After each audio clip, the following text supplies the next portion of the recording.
Белсіз қалсаң, дертті болсаң, саумал іш. Ол адам ағзасын емдейтін бірегей дәрумен. Саумал жаңа сауылған бие сүті. Адам ағзасына тез сіңіп, түрлі асқазан, ісік ауруларына ем. Қан құрамын реттейді.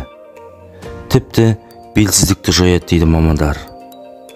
Қайырлы күн достар. Бүгінгі видеомызда саумалдың адам ағзасына қаншалықты пайдалы екеніне тоқталатын боламыз. Сондықтан видеоны соңына дейін көріп, каналға тіркеліп, лайк пен қоңыршаны баса кетуді өтінеміз. Соңғы жылдары саумалмен емдеу орындары, нақтырақ айтқанда, бие баудың бастан саумал ішетіндер көбейді. Бұл бір жағынан қуантарлық, екінші жағынан қызығарлық, құптарлық жағдай. Ендеше саумал деген не нәрсе? Саумал жаңа сауылған бие сүті. Дәмі тәтті, көпіршіп тұратын, жұмсақ әрі тез сіңетін қасиеті бар биологиялық табиғи өнім. Ол физикалық және химиялық құрамы жағынан ана сүтіне өте жақын болып есептеледі. Бұл тұрғыдан алғанда ешкі сүтінен де жақын. Саумалдың құрамында белок, амин қышқылы, тез еритін май, оттегі және организмге керек кальций, натрий, фосфор, калий, темір, бром сияқты минералдармен қатар С, А, В1, В2, В6 және ПП дәрумендері бар. Жалпы саумалдың құрамында 80-ге жуық биологиялық белсенді қоспалар бар екендігі анықталып отыр. Ол асқазанға сіңірілу кезінде ас қорыту процесіне қатысатын органдарға, асқазан, ұйқы безі, бауыр, ішекке үлкен жүктеме жасамайды. Сондықтан дененің қалыпқа келу процесін жылдамдатады.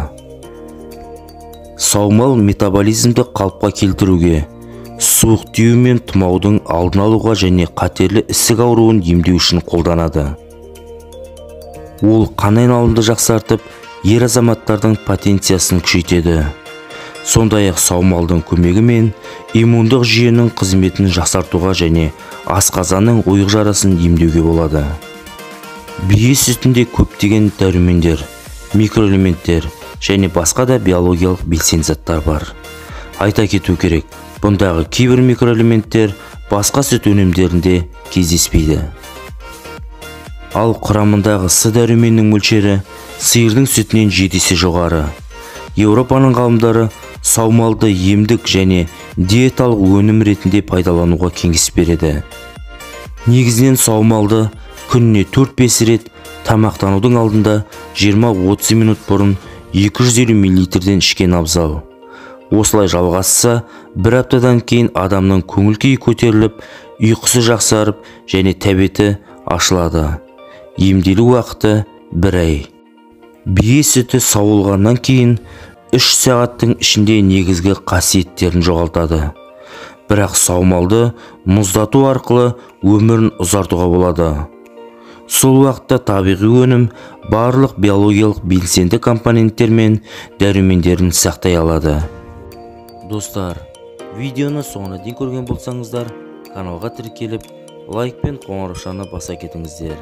Сонымен бірге, осы видеоны өзіңізде бар барша әлеуметтік желілерге таратып жүруді өтінеміз.